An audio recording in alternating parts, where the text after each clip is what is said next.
You probably know someone like this. Maybe it's you. They say something small that isn't true.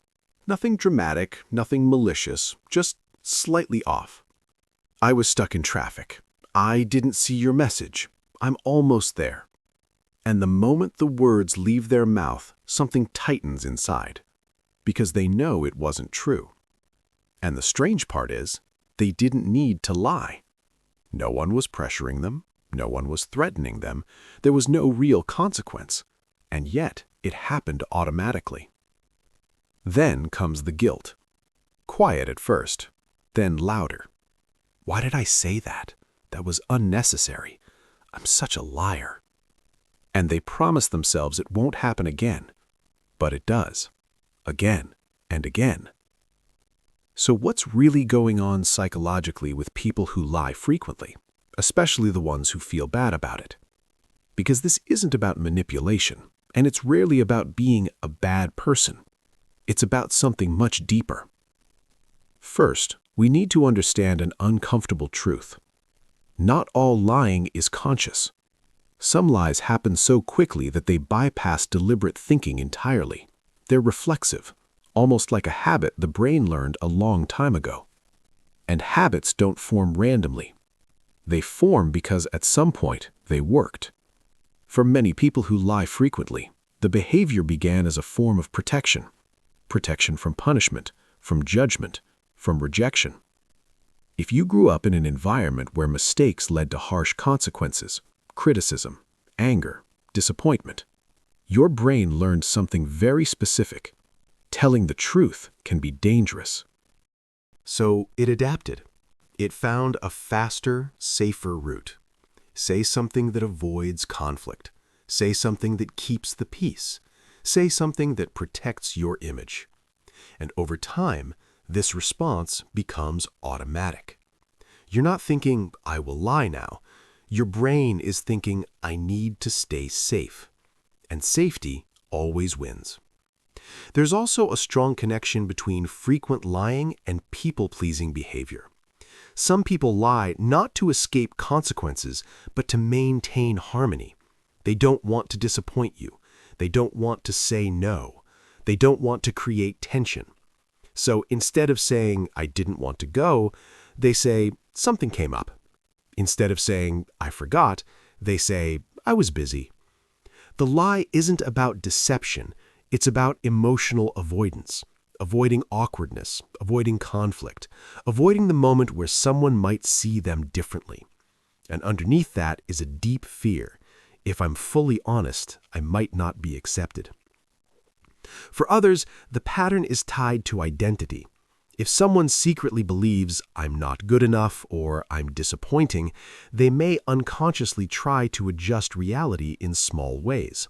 Not in a grand manipulative sense, but in subtle edits, exaggerating achievements, hiding flaws, shaping stories to sound better. It's not about fooling others, it's about protecting a fragile self-image. But here's the paradox. The more they lie, the worse they feel about themselves. And the worse they feel, the more they feel the need to protect that identity. So the cycle continues. There's also something psychologists call cognitive dissonance, that uncomfortable feeling when your behavior doesn't match your values.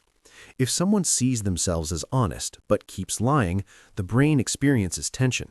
And to resolve that tension, it often turns inward. I'm a bad person. I can't trust myself. There's something wrong with me. This is where guilt turns into shame. And shame is much heavier. Because guilt says, I made a mistake. But shame says, I am the mistake.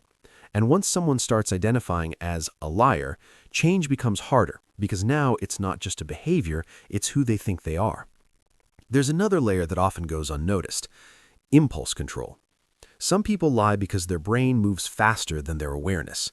The answer comes out before they've fully processed the question. It's not calculated, it's reactive, especially in moments of stress, surprise, or social pressure.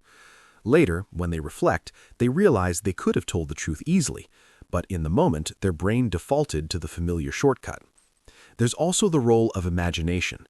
People who lie frequently often have strong verbal intelligence and creativity.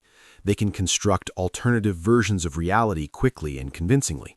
That ability isn't negative by itself.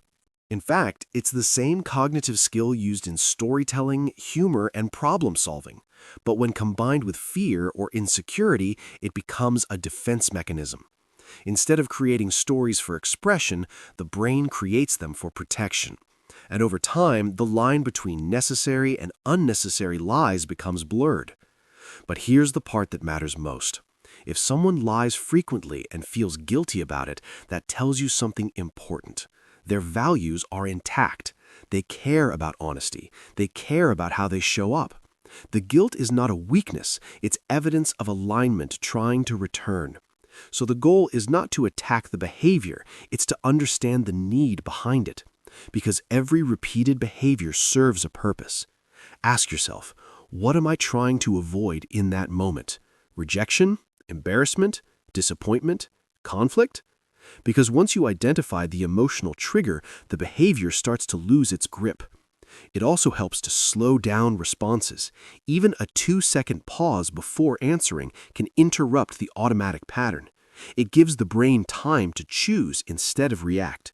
And maybe most importantly, it requires self-compassion, not excuse-making, understanding. Because you don't unlearn protective behaviors by shaming them.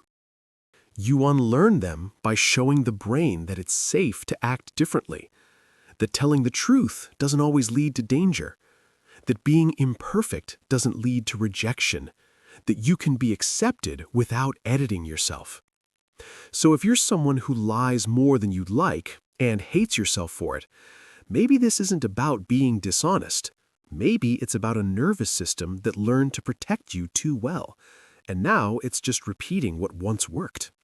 You're not broken, you're patterned, and patterns can change, but only when you stop fighting yourself long enough to understand why they exist. Because honesty isn't just about telling the truth to others, it's about creating a life where you don't feel the need to hide from it, and that's where real change begins.